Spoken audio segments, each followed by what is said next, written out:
dar início a aqui mais uma edição do Eleições Municipais 2024, aqui pelo Notícias de Franca, o portal Notícias de Franca, que inicia essas entrevistas com os candidatos a prefeito nas eleições de 2024. E hoje, com muita satisfação, nós recebemos aqui o Tito Flávio. O Tito, ele é do PCdoB, candidato a prefeito, tem como vice o Carlos Machado, está disputando, então, é um dos candidatos que disputa uma vaga para governar Franca no ano que vem.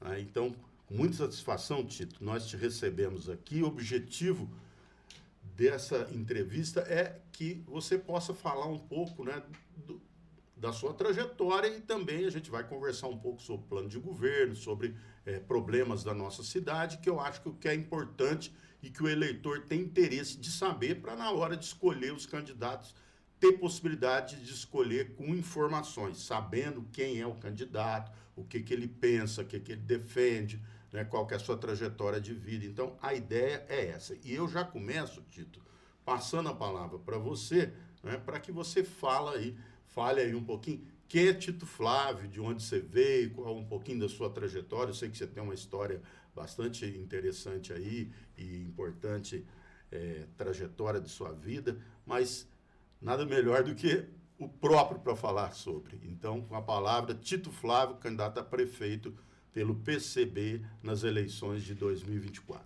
Isso, bom, obrigado, viu? Obrigado pelo convite, Gilmar, Théo Maia, toda a equipe do Notícias de Franca, né? Faz um trabalho histórico aqui na cobertura, não só das eleições, mas das eleições também, algo que é muito importante, porque a população tem acesso, conheça o que você falou, né? Um pouco a história dos candidatos, o que eles pensam, seus programas, seus projetos, né? Gilmar, eu vim para Franca em 1996. Eu sou caiçara, lá do litoral de São Paulo, nascido em Santos, morava em Itanhaém e vim para cá para estudar na Unesp Franca, como dezenas, centenas, milhares de pessoas, né? Na verdade, já passaram pela Unesp e vieram para cá. Então, vim para Franca em 1996, 95, na verdade, porque 96 foi o ano que eu comecei a atuar politicamente. Então, vim para estudar, conheci a realidade da cidade, saí de casa, não tinha parente, não tinha ninguém aqui. Comecei o curso de História e, enfim, fui conhecendo um pouco a trajetória e percebendo a dinâmica do movimento estudantil dentro da Unesp. Você sabe muito bem, você é uma referência também no movimento estudantil da Unesp, né, como militante lá. E me chama... É uma história que às vezes eu conto para alguns, mas não conto sempre, mas é muito interessante. Porque eu reclamava muito, né? Reclamava muito da dinâmica do movimento estudantil. A gente via os grupos em disputa, centro acadêmico, tinha o DA ainda, hoje não existe mais o diretório acadêmico. Aliás, um diretório acadêmico referência no interior de São Paulo, né? Nas lutas políticas dos anos 70, anos 80. Sim, riquíssimo. E conversando com um estudante de serviço social, era o Emerson, eu reclamando disso, né? Não dá para inserir, não dá para entrar, não tem espaço. Ele virou e falou, não, Tito, você está esperando o quê? Que alguém vai te pegar pelo braço, né, e vai colocar lá dentro dos grupos do movimento estudantil? Ou você se insere e começa a atuar, ou você não vai ter resposta para isso, né? E, de fato, isso virou uma chave em mim, que eu nunca tinha uma tradição, nunca tive, né, na adolescência uma militância. E a partir de então eu decidi militar, atuar no movimento estudantil, e eu falo que venho atuando desde 1996 até 2024 de forma ininterrupta.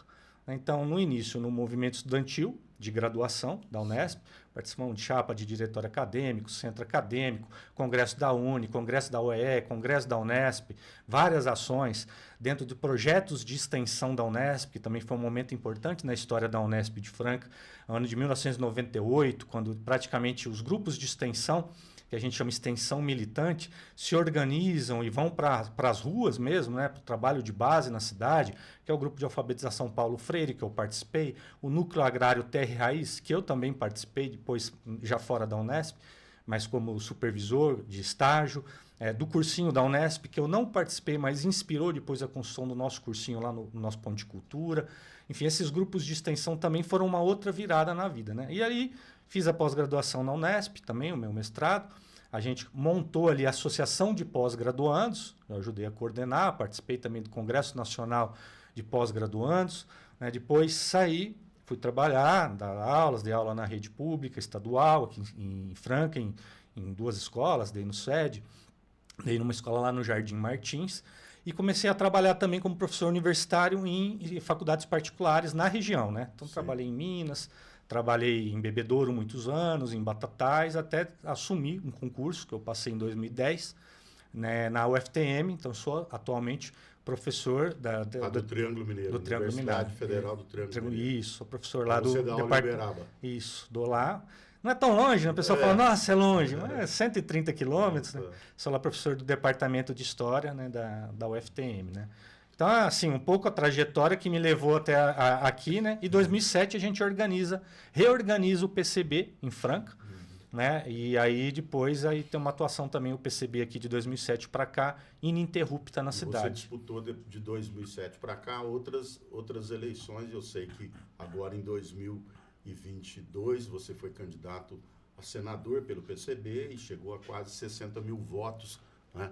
Mas você iniciou essa trajetória política e aí vem essa questão, Tito, que como nós estamos na eleição de prefeito, né? O que te levou a disputar essa eleição de 2024? Por que o Tito quer ser prefeito de Franca? Gostaria que você abordasse isso, porque, quer dizer, é uma decisão importante que a gente toma. Eu já fui candidato 2 vezes, né, a prefeito, aliás, 3, né? E é uma decisão bastante que a gente pensa muito para fazer, né? Porque a responsabilidade é uma responsabilidade grande, governar uma cidade hoje com quase 400 mil habitantes, mas eu gostaria de ouvir de você e que as pessoas, os eleitores e eleitoras de Franca soubessem assim, por que o Tito quer ser prefeito de Franca? É importante o que você traz, Gilmar. Como você bem lembrou, você já disputou 3 eleições aqui para a prefeitura, né? Foi prefeito 2 mandatos. A gente, em 2008, foi a primeira eleição que nós disputamos aqui reorganizamos o PCB em 2007, disputamos a eleição em 2008. Naquele momento, como eu sempre falo no plural, porque é uma decisão coletiva, né? Não é algo pessoal do Tito, né? É um debate que a gente faz coletivamente, escutando não só o partido. Em 2008, a gente, por exemplo, estava no momento de uma grande mobilização na cidade por conta do fechamento da HB. E a gente estava fazendo essas conversas com os trabalhadores que tinham sido demitidos, estavam num processo, inclusive, de defesa de ocupação da fábrica naquele momento, né? Para até pensar numa experiência que já tinha acontecido de autogestão, como aconteceu em Franca, com a Maquerle. Muitos ouvintes acho que não conhecem. A primeira experiência bem sucedida de autogestão no Brasil foi uma fábrica de calçados de Franca, que foi a Calçados Maquerle, que conseguiu preservar e ampliar, inclusive, o número de trabalhadores na empresa e durou mais uns 2, 3 anos depois do anúncio do fechamento da empresa.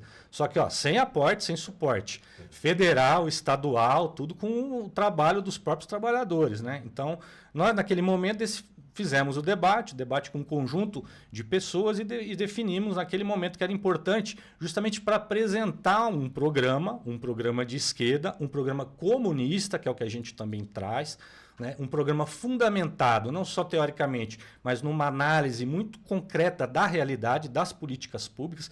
Então, eu sempre gosto de trazer o nosso programa e falar, o programa nosso ele não foi feito, né, por uma pessoa, da sua própria cabeça, e não foi feito no chat GPT, porque tem programa dessa eleição aqui, se tivesse feito pelo chat GPT estava melhor, como, por exemplo, do atual prefeito, nem programa ele tem.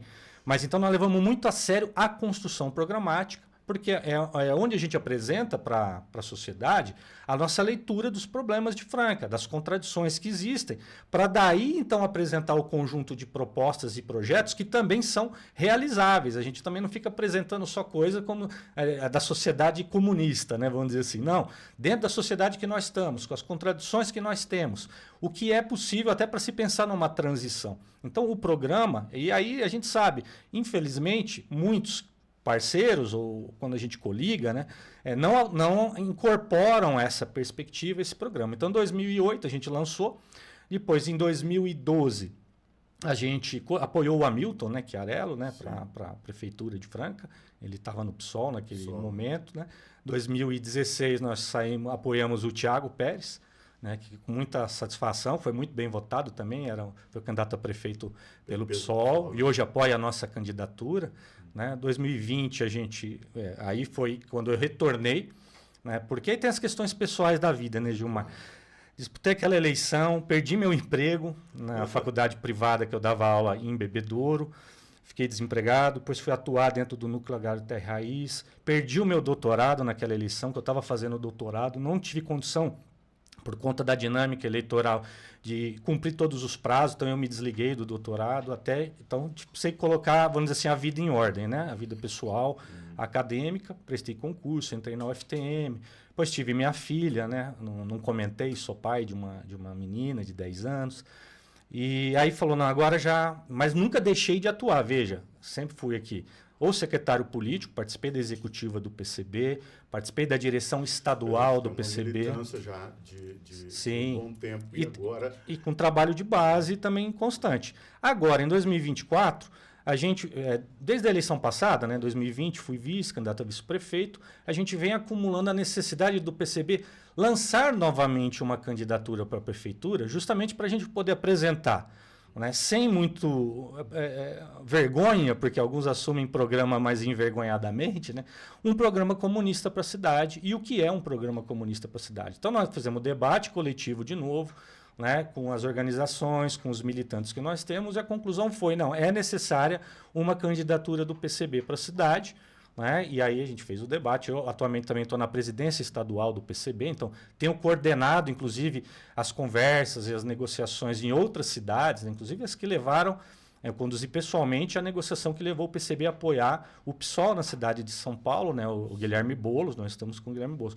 Mas aqui em Franca nós entendemos que não tinham condições dadas, né, para esse tipo de negociação, né? Lançamos a nossa candidatura, construímos o nosso programa, atualizamos os programas que nós já tínhamos e estamos agora fazendo esse debate franco com a sociedade, né? Quer dizer, não só dos problemas que nós temos, mas das soluções, né, que é o que a população está preocupada, né? O que é importante, assim, eu nem abordei essa questão de coligações e tudo, porque eu acho que agora o quadro já está definido com as candidaturas, nós precisamos conversar sobre o que essas candidaturas propõem para a nossa cidade, né? E eu já começo, Tito, com uma questão que eu acho que está intrigando e impactando todas as pessoas hoje, que é a questão climática. Nós estamos, no dia de gravação desse programa, com quase 5 meses sem chuva, com incêndios tomando conta do estado de São Paulo, da nossa região, uma crise climática que tem se intensificado ao longo dos anos. Nós tivemos um desastre no Rio Grande do Sul no começo desse ano, inimaginável, né? Embora ainda tem gente que não acredite e que seja negacionista em relação à questão climática. Eu queria, Tito, assim, saber de você, né, como que você encara essa questão climática e o que você acha que um prefeito, que uma administração pode fazer a nível de poder local, de cidade, né? O que nós podemos fazer em Franca, o que um governo municipal pode fazer em Franca para contribuir, para amenizar e enfrentar esse problema, porque ele está posto e a gente sabe que a tendência, se não for feito nada, é piorar cada vez mais, né? Muitas vezes as pessoas dizem o seguinte, isso aí acontecia no passado. Acontecia, mas... Por exemplo, vou pegar o caso específico de Porto Alegre. Em 1941, lá no Rio Grande do Sul, teve uma enchente semelhante a essa, com um impacto não tão grande como esse, porque a cidade, o estado era bem menor do que é hoje. Mas de lá até ter o segundo evento, foram quase 80 anos. A tendência agora é isso ser recorrente. A cada ano você ter desastres assim. E a gente sai do sul e vamos lá para o norte do país e a situação complicadíssima. Rios que nunca secaram, hoje os barcos estão lá, está precisando levar água em populações ribeirinhas do Amazonas e do Pará, porque não tem água. Então, eu estou estendendo sobre essa pergunta, que eu acho assim, que é uma questão que, embora, se você faz uma pesquisa, ela não aparece como um ponto de destaque, mas eu vejo como um problema sério. Eu queria saber o que o seu plano de governo, o que você, a sua candidatura, o PCB, pensa sobre a crise climática e, principalmente, como é que nós podemos contribuir em Franca para amenizar esse problema. Importantíssimo, Gilmar, o que você trouxe, porque às vezes a gente fala de crise climática e dá a impressão que, na verdade, é o planeta Terra só que está em desequilíbrio, mas ele tem esse desequilíbrio em função da ação direta do ser humano. né? A humanidade está levando isso. Quer dizer, essa etapa que a gente fala, o modo que a gente se organiza, que a sociedade está organizada para produzir as coisas, que é o modo de produção capitalista, levou a essa tragédia, a esse crime. Na verdade, é um crime que está sendo cometido. Evidente que por poucas mãos, tem gente que acha que isso é assim, se eu sair, começar a usar bicicleta, vai resolver o problema, né, da emissão de carbono. Ou se eu comprar um carro elétrico, ou se eu jogar o copinho de lixo, o copinho plástico no lixo. E o problema ele não é pessoal e individual. Na verdade, os grandes poderosos, os bilionários ou trilionários, né, como a gente tem visto agora no Brasil, a situação aí do Elon Musk. Na verdade, o uso dos recursos naturais de forma desenfreada. E o padrão que eles colocavam, né, o padrão dos Estados Unidos de consumo, que toda a sociedade, né, e os meios de comunicação, e enfim, filmes, quer dizer, a ideologia dominante tentava colocar como sendo o padrão ideal de consumo de uma classe média dos Estados Unidos. Se essa fosse replicada por todos os países do mundo, a gente precisaria de 10, 20 planetas Terra de recursos energéticos e recursos naturais. Então, esse modelo é um modelo falido. É um modelo que está levando a isso.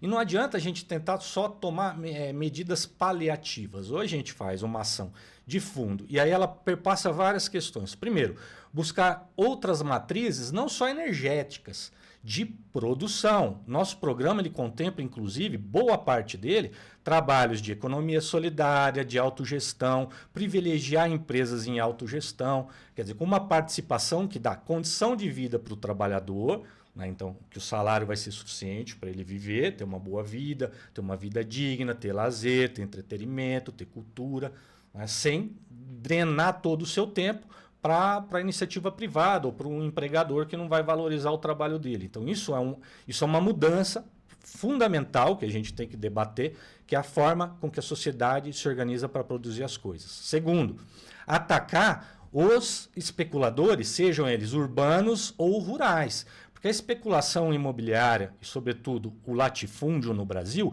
ele não gera riqueza para esse país. É um mito. É um mito que o PIB do Brasil no agronegócio é X, é Y. De fato, o PIB é alto, mas ele não significa renda distribuída. Isso é fundamental a gente tratar, porque às vezes a gente fala distribuição de renda, redução de desigualdade, que é outra questão também. O Brasil é um dos países que mais concentra renda no mundo e é um dos que mais concentra terra. Olha como o agronegócio não contribui praticamente para a economia nossa.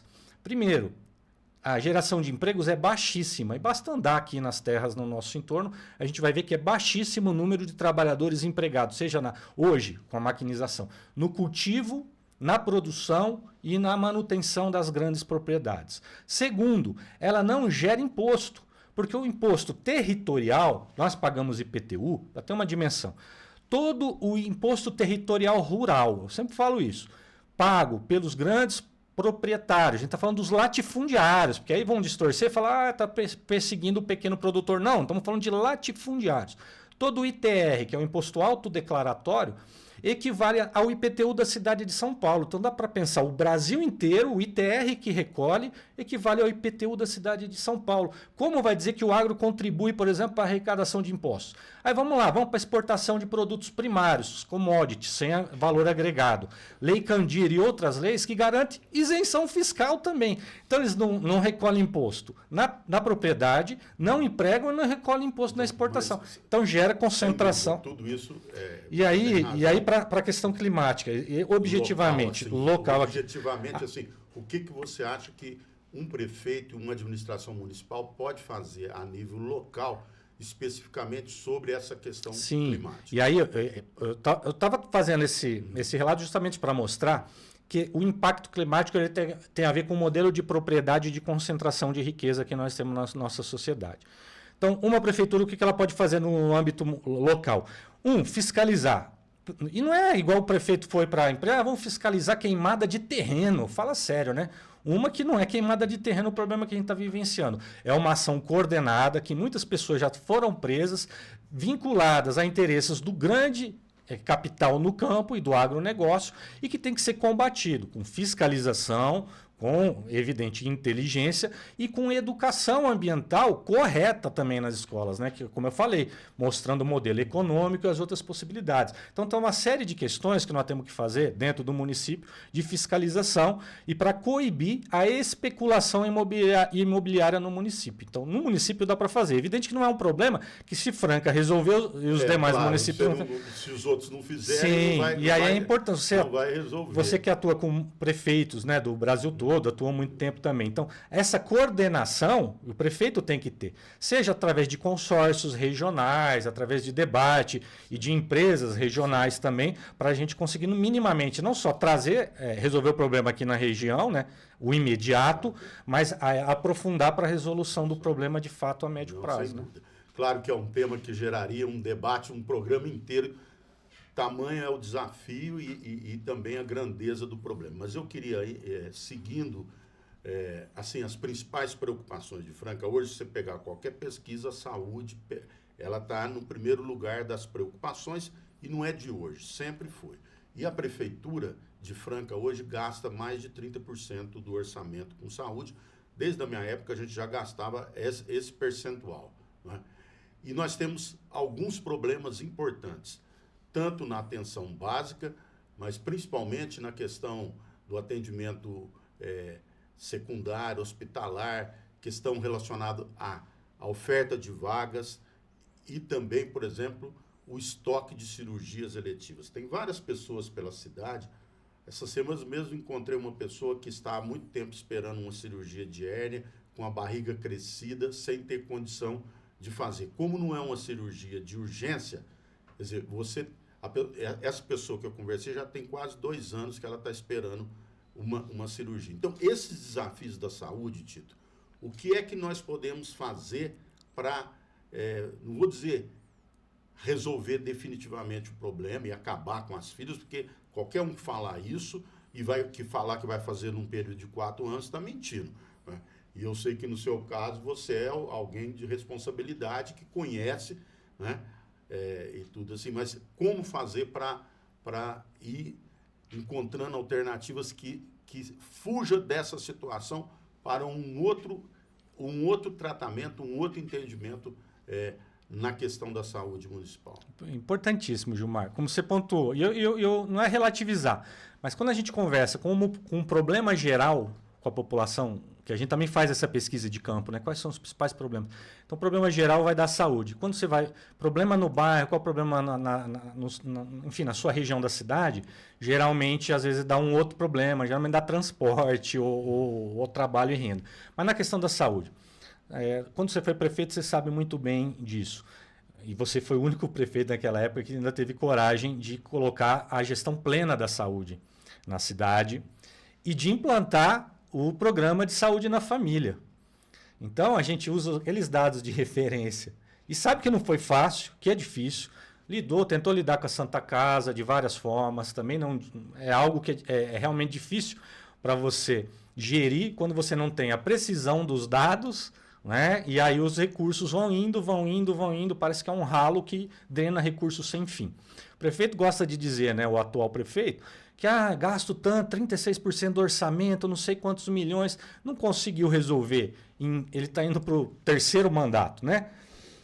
Já foi prefeito várias vezes. Não conseguiu nem mitigar, nem diminuir o problema. Então, ou ele é incompetente ou tem alguma coisa errada, porque ele está assumindo a incompetência ao dizer que ele investe mais do que deveria e não consegue resolver o problema.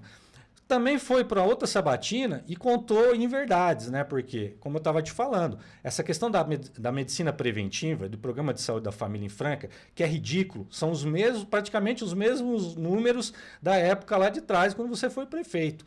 Né? A gente está hoje com 14 equipes de saúde da família, sendo que o SUS preconiza que a gente deveria ter 120. É muito distante isso. E esse investimento na medicina preventiva, é evidente que ela traz um impacto. Não é um impacto imediato, mas é um impacto de média duração, porque envolve, claro que é uma ação coordenada com outras áreas também, mas ela vai envolver economia depois na resolutividade de problemas quando a pessoa adoecer. Você não vai para o tratamento mais caro. Exatamente, que é o hospitalar. É isso. Se você cuida, por exemplo, de um hipertenso, Dificilmente ele vai ter um acidente vascular, um infarto, que vai resultar em gastos maiores. E olha, né? Como então, né? É claro, o prefeito, a prevenção é... O prefeito, e a gente tem os estudos que indicam, né? Que é evidente que se a prefeitura fizer o dever de casa, o SUS, a verba federal para custeio das equipes é de 70% a 80%. Verba estadual, de 10% a 15%. Quer dizer, se a prefeitura fizer todo o dever de casa, entre 90% a 95% do custeio não é municipal. O prefeito falou que o número não é bem assim e mandou outros candidatos estudarem. A gente tem que dizer para ele que ele tem que fazer o dever de casa, né? Porque não é só questão de estudar, porque já foi prefeito e está com 14 equipes de saúde da família. Então, primeira coisa, gestão plena da saúde para a gente de fato controlar a regulagem de vagas, conhecer de fato onde vai, poder aumentar o limite de contratação da lei de responsabilidade fiscal, porque é isso, né? Gestão plena, além do... Claro que aumenta a responsabilidade, mas aumenta o repasse, né? E a condição também de contratação de médicos e equipes. Segundo, fazer o dever de casa para poder chegar no 120 equipes de saúde da família. Porque isso é pensar a médio e longo prazo, porque aí você vai economizar lá na frente. Como parece que eles não estão preocupados com isso, né, só para fazer algo em 4 anos, então vai gastando, vai comprando leito, vai... Então é evidente que tem coisas emergenciais que têm que ser feitas, né, buscar os recursos no Ministério da Saúde e outras esferas para garantir aí multirões, para resolver para quem mais precisa. Você trouxe um caso aí de que não é cirurgia emergencial, mas a gente tem caso de pessoas que precisam de exame emergencial, por exemplo, de descolamento de retina, uma militante histórica aqui dos sapateiros que perdeu a visão porque conseguiu fazer teve a retina, o descolamento, conseguiu fazer o exame só 2 meses depois. Aí quando foi fazer a cirurgia já não deu mais o efeito.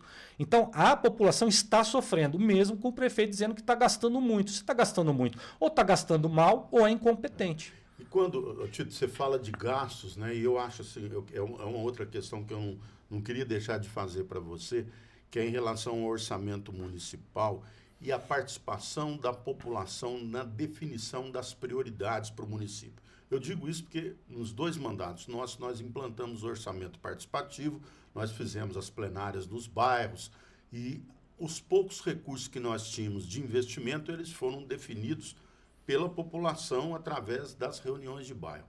Embora a lei orgânica municipal fale da obrigatoriedade de se fazer o orçamento participativo, inclusive quando eu fui vereador, eu fui um dos que assinei, eu e Thelmar e outros vereadores da época, aprovamos na lei orgânica municipal a obrigatoriedade de consultar a população. Queria saber o que você pensa sobre o orçamento participativo e como que se dará, sendo você o prefeito de Franca, a participação da população, não só no orçamento, mas no dia a dia da cidade, assim, na relação com a administração pública. É muito interessante esse tema, Gilmar, porque a participação política, a participação popular, a gente vê que a maioria dos candidatos querem o alijamento da população da decisão sobre o orçamento, sobre os rumos da política. Infelizmente, assim, nosso país pode-se privatizar uma empresa lucrativa como a Sabesp sem a população de São Paulo sequer ser consultada, né? Então, você fez menção ao orçamento participativo. Eu fui conselheiro do primeiro conselho, né, do orçamento participativo na cidade, na área de transporte coletivo, quando você implantou, inclusive, a tarifa unificada lá, né, o Passe Fácil. Então, foi uma experiência importante. Eu tinha algumas críticas ao modelo, porque existiam 2 modelos de orçamento participativo. Eu me identificava mais com o modelo de Porto Alegre, que inclusive garantia por bairro um montante de recursos, né? Você fazia todo por região, você tinha e era um conselho permanente, mas aí era um debate sobre conceitos, né, que a gente teve, modelos naquele momento. Tinha um modelo de Santo André também. Nós do PCB, desde 2008, o lema da nossa campanha em 2008 era construindo o poder popular. Nós trazemos nas nossas resoluções congressuais, inclusive, a ideia do poder popular, nós tentamos expressá-la também no nosso programa político. Então, aqui, nós defendemos, primeiro, a criação de uma Secretaria do Poder Popular, que vai ser responsável justamente por organizar todos os espaços e as formas e garantir condição de participação popular. Porque tem gente que acha que participação popular é você fazer uma audiência aqui na faculdade municipal em horário X e aí isso é participação popular. Não, participação popular tem que envolver organismos que já existem nos bairros, como os centros comunitários, exatamente, em horários adequados, né? E é um processo que envolve, inclusive, formação dentro da educação municipal sobre processos de participação política. Então, para a gente tem que ter uma secretaria, inclusive, a gente não tem esse hábito no país, deveria pensar momentos de referendos e consultas à população, inclusive na formulação de projetos de lei de iniciativa popular, que aí o prefeito remeteria à Câmara Municipal, mas respaldado e fundamentado num debate coletivo com a população, né, e que chega então um projeto de lei de iniciativa popular. Então tem vários mecanismos que a gente coloca aqui. Os conselhos que existem, mas são conselhos de fachada. A maioria não tem poder deliberativo, não tem apoio técnico da prefeitura, não tem nada. Então temos que fortalecer também os conselhos. Tinha a Casa dos Conselhos lá atrás, foi desativada. Nós temos que pensar não só numa Casa dos Conselhos, mas algo que você também já adotou lá atrás, né? Que era um gabinete itinerante, coisa simples, né? A gente até fala aqui de estudos, não é algo que a gente já colocou que tem que ter, mas estudos até para pensar em subprefeitura, que aproximar a burocracia, porque muita gente tem que ir lá na prefeitura, pega o cartãozinho, fica lá esperando horas e horas. Então, pensar mecanismos de descentralização também da gestão. Com tecnologia, exatamente, você tem condição de desenvolver plataformas e até aplicativos que possam facilitar não só esse acesso ao serviço, como a própria participação popular. Isso. Então, você pode utilizar esses mecanismos para incrementar a participação da população. Perfeito. Mas como nós temos pouco tempo e tem muitos assuntos, você tocou na questão do transporte coletivo, que você acompanhou quando nós fizemos em Franca a modernização do transporte, criando o Passo Fácil. Eu sei que de lá para cá, né, não houve um investimento nessa área, tanto na otimização do transporte coletivo, como também na fiscalização, né? Na época, nós implantamos o sistema, obrigamos a empresa a construir o terminal central, criamos o transporte especial para deficientes, quer dizer, fizemos um processo que democratizou e criou condições e que precisava expandir, melhorar, e pelo que a gente vê, não aconteceu como precisaria acontecer, tendo uma gerenciadora do transporte que funcionasse, né? Então, eu gostaria de saber qual que é a sua opinião, porque esse assunto ainda está em debate dentro da prefeitura, de forma muito fragilizada. Agora estão se falando em consulta para saber o que a prefeitura vai fazer, e é um assunto que está na ordem do dia, que as pessoas que são usuárias do transporte coletivo, né, com certeza querem saber dos candidatos o que eles vão fazer, né, quem foi eleito, para poder, né, garantir um transporte coletivo de qualidade e com preço baixo. Sim, fundamental. Uma coisa que também está dando satisfação para a gente nessa campanha. Nós, em 2008, defendíamos o tarifa zero já, né, baseado na experiência, inclusive, que tinha acontecido na gestão Luiza Erundina, quando ela foi prefeita em São Paulo. Fomos a única candidatura em 2008. Nessa, temos 3 candidaturas defendendo tarifa zero, né? Então a gente fica muito satisfeito com isso, porque não só é algo possível, como viável e necessário. Primeiro, naquela ocasião, em 2008, a gente estava falando em torno de 10, 12 cidades no país que tinham tarifa zero. Hoje nós temos mais de 110 cidades e várias aqui na região. Santa Rita do Passa Quatro, Batatais, mais cidades do porte de Franca, né? No Ceará. São Caetano do Sul não é do porte de Franca, mas é uma cidade grande também. No caso, tem algumas cidades que têm tarifa zero que tem um orçamento astronômico, sim, né? sim. Que não é o nosso caso. E aí, sempre essa questão da tarifa zero, vem essa pergunta assim, de onde que sairá o recurso para bancar a tarifa zero? Porque, na verdade, a prefeitura teria que subsidiar o transporte coletivo. São várias formas, né, Gilmar? E cada cidade adota um mecanismo diferente.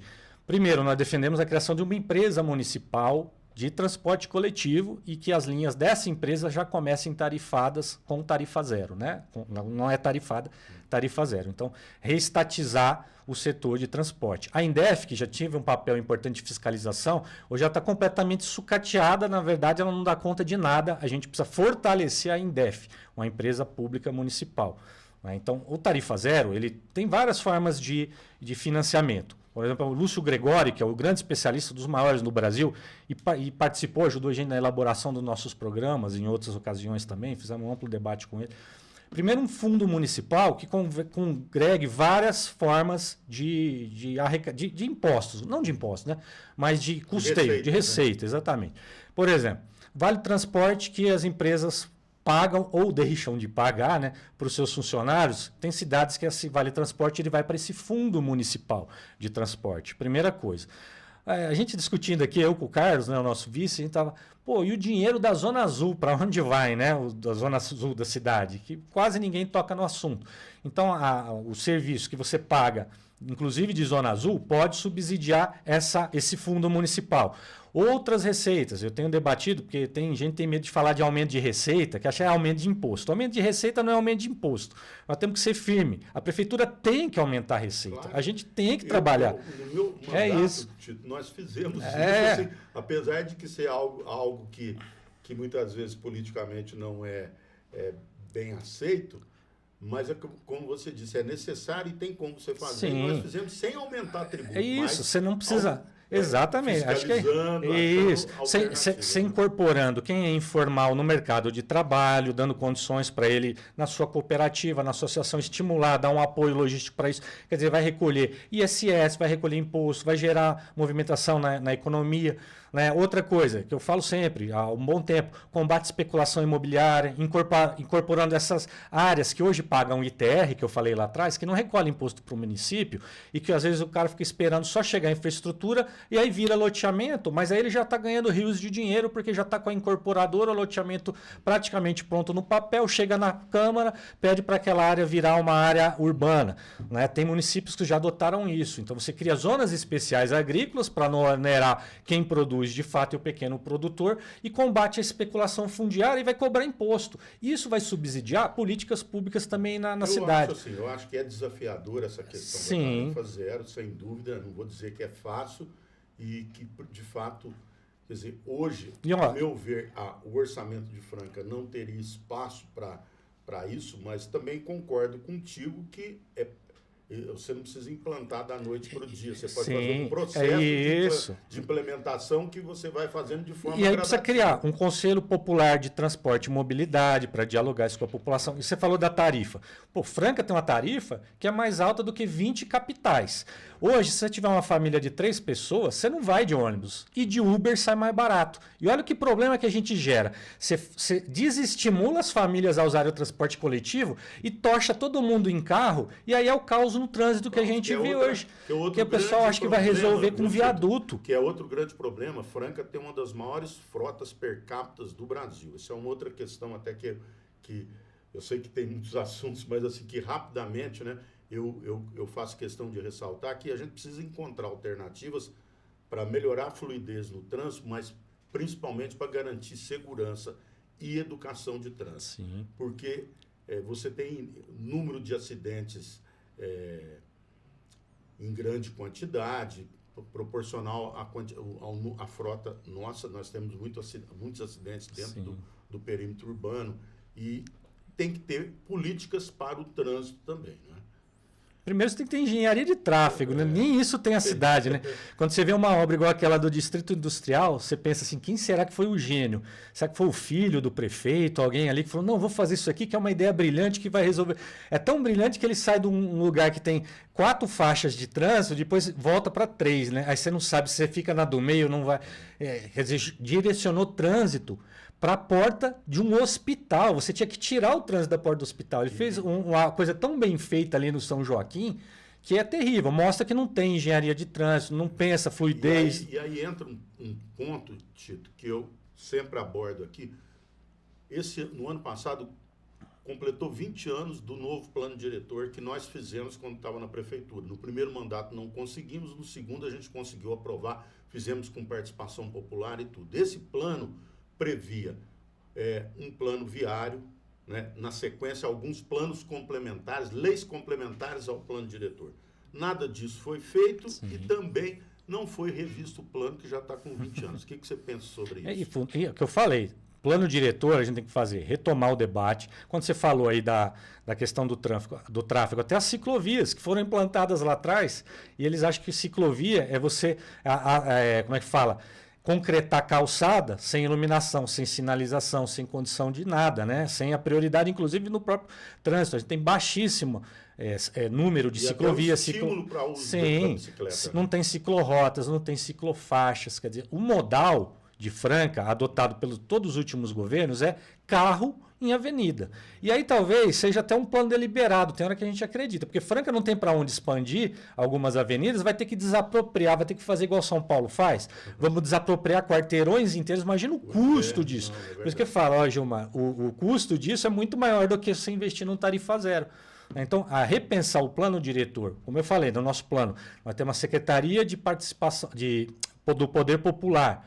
Convido todos a conhecerem também o nosso programa. Então, é um conjunto de elementos que vai modificar, então, a forma de funcionamento da cidade. Não é só uma pasta ou uma secretaria.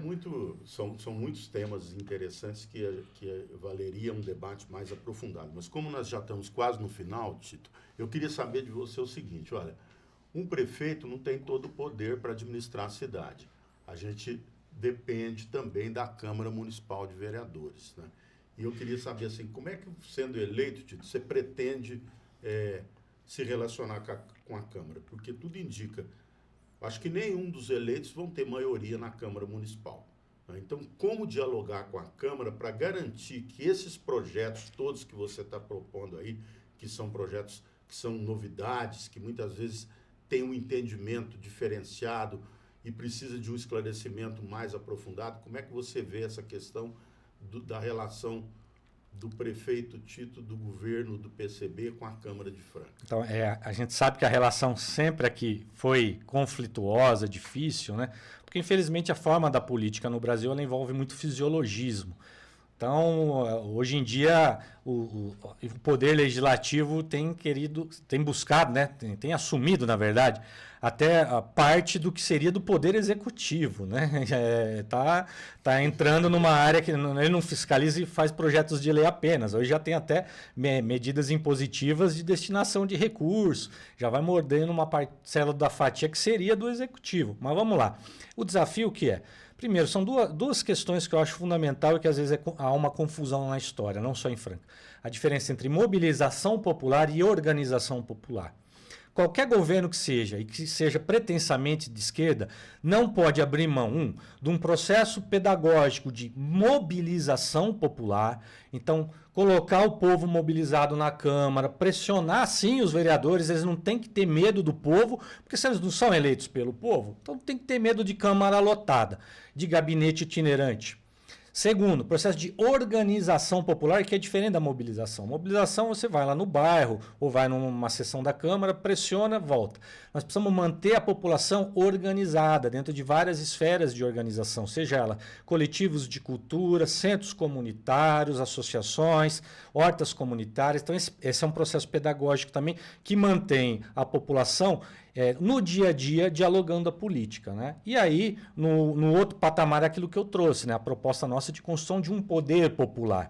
E os projetos de lei, boa parte, sobretudo esses mais polêmicos, eles têm que ser debatidos previamente com a população. Ele não tem que ser a chancela e chegar na Câmara como um projeto de iniciativa do prefeito, e sim um projeto de iniciativa popular. Tenho certeza que boa parte dos vereadores que sentem isso, porque depois dependem do voto ou daquela melhoria no próprio bairro, eles vão chancelar esses projetos, porque não vai ser projeto do PCB, projeto do Tito, vão ser projetos de iniciativa popular. Então a gente tem que criar mecanismos, né? Existem países, inclusive, que têm 5 poderes, e um deles é o chamado poder popular. Nós temos que caminhar para superar desse modelo de divisão do poder em 3 esferas apenas, né? Que é o executivo, legislativo e judiciário. Nós temos que avançar na construção, então, do chamado, e institucionalizar, inclusive, o chamado poder popular. Não é tirar o papel do vereador, mas é falar que esse papel ele tem que ter uma corresponsabilidade sobre o que a população demanda e a população quer também. O vereador acha que ele ganha uma carta em branco, que ele faz o que quer. Se a população estiver mobilizada e organizada, ele vai saber que não é bem assim. Esses são os desafios que nós temos pela frente, né, Gilmar? Nós temos uns 5 minutos finais aqui ainda, Tito. Eu queria que você rapidamente abordasse, colocando o jovem como foco, né? O que o seu plano de governo tem que dialogue com o jovem na questão do emprego, do lazer e da cultura? Não. Acho que são esses 3 pontos que levaria, eu sei, um bom tempo, mas sim, se você sim. pudesse Em rápidas palavras. Perfeito que você trouxe isso, porque eu ia pedir isso. Falou, quero falar um pouco sobre cultura, sobre tudo, né? Evidente que trabalho e renda, a juventude hoje ela está desalentada, né? Sou professor, embora seja professor universitário, lido com o dia a dia dos professores, seja da rede municipal, seja da rede estadual. Sabe que a juventude está desalentada por quê? Todas as últimas reformas que esse país teve, seja ela trabalhista e previdenciária, elas apontam o quê? Que o jovem não vai ter emprego de qualidade e não vai aposentar. Então você já gera um impacto mental, de saúde mental, de agravamento da saúde mental, brutal, sobretudo na parcela da juventude. A gente hoje tem jovens de 16, 15, 14 anos com depressão, com ansiedade, com pânico, com aumento da taxa de suicídio. Isso não é um fator só pessoal e individual. Isso é resultado de um componente que a sociedade, enfim, a falta de perspectiva de futuro gera. Então, nosso programa tem uma série de questões que colocam também programas, e eu não vou dizer cotas, mas direcionamento de recursos. Uma, fiscalização e combate a estágios e empregos e condições análogas da escravidão ou trabalhadores sem registro, que voltou a ter, inclusive em fábricas regulares, trabalhador sem carteira assinada e que não é PJ e que não é MEI. Então tem que desmistificar o mito da pejotização. Eu vou tirar meu MEI, meu PJ e vai ficar tudo bem. Não vai. Na verdade, a condição de vida só piorou de lá para cá. Então isso também é algo que tem que ser feito de forma articulada estadualmente, regionalmente, nacionalmente, que é rever a reforma tributária, a reforma trabalhista, que na verdade precarizou a condição de vida da classe trabalhadora no nosso país. Né? Enfim, por aí vai. Tem várias questões que a gente poderia abordar. Mas cultura, como eu quero falar um pouco da cultura, porque cultura geralmente nem perguntam, né? E acham que não tem candidato aí que fala que cultura não serve para nada, ator não serve para nada, que é tudo inútil. Né? A gente tem aqui em Franca uma crise, um desmonte total, brutal da política de cultura há décadas. Então a gente vê o quê? Uma fundação que congrega esporte e cultura juntos, e que então gera uma disputa entre esporte e cultura de recursos, mas a gente sabe que a maior parte acaba indo para o esporte, que ele tem mais visibilidade com um retorno de investimento até menor, mas na secretaria não, na FIAC, é a maior parte dos recursos. A cultura em Franca, quem sabe vive de Bolsa Cultura muitas vezes sabe muito bem, é 0,09% do orçamento destinado para a cultura. 0,09%. Você propõe quanto? Então, a gente propõe no mínimo 1% no primeiro ano para a cultura. Desmembrar a cultura e de esporte, criar Secretaria Municipal das Culturas, no plural, né? Garantia de 1% do orçamento para chegar também a 3%, que é o preconizado, inclusive, por índices internacionais. Mas mais do que isso, tem uma política de cultura para a cidade. Eu sou agente de cultura, Gilmar, desde 2005. Né? Atuo com ponto de cultura desde 2010, então sou agente de cultura, escrevendo projeto, discutindo política pública na área de cultura. Tive recentemente em São Paulo discutindo o programa com o Célio Turino, que foi o idealizador dos pontos de cultura, o programa Cultura Viva. Isso não tem em Franca, nunca teve política pública de cultura estruturante. E a política pública de cultura estruturante, que não é aquela merrequinha de 5 mil, 10 mil reais que a pessoa vai receber no ano, é assim que vai dar condição estrutural para comprar equipamento, para que ele entre de fato, que a gente chama da economia da cultura criativa, alguns usam esse termo, e aí você veja, está gerando emprego, estruturando a cultura e fazendo um trabalho que a maior parte acaba sendo de jovens também, né? Você incorpora os jovens, e quem trabalha com cultura aqui, muitas vezes o sonho é ir para São Paulo, porque Franca não tem política de cultura. Eu acho que você tem, se isso é politicamente importante, se tem vontade política de fazer, tem que encontrar alternativas, e hoje tem muito mais. Sim, e muito recurso federal, Gilmar, inclusive. Muitos programas que você pode acessar. Mas como nós já estamos, Tito, no final mesmo, que a gente tem que seguir um tempo aqui,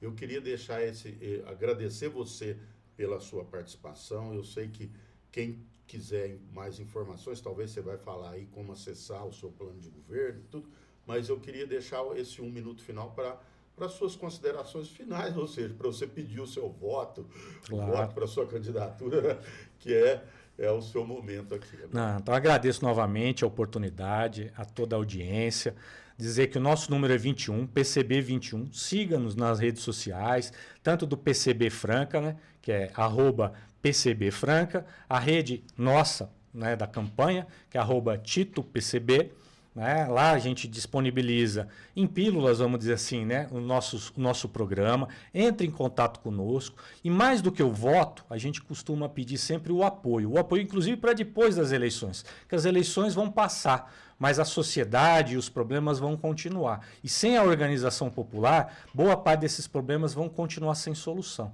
Dizer, então, não tenha medo de comunista, né? Conheçam o nosso programa, enfim, a nossa leitura da cidade e as nossas propostas. E vamos juntos aí, sem medo da revolução, que é o lema nosso, porque a gente precisa de uma verdadeira revolução na nossa cidade. Do jeito que está, não tem como ficar. Agradecemos ao Tito Flávio, que é candidato do PCB à Prefeitura de Franca, que participou aqui com a gente no portal Notícias de Franca, desse momento que foi criado para entrevistar candidatos e dar oportunidade para a nossa população de conhecer planos de governo, propostas, que esse é o objetivo, para que o eleitor e a eleitora tenha condições de, com base em propostas, decidir o seu voto nas eleições de outubro. Muito obrigado, Tito, e desejamos sucesso aí para você nessa empreitada. Obrigado, Gilmar.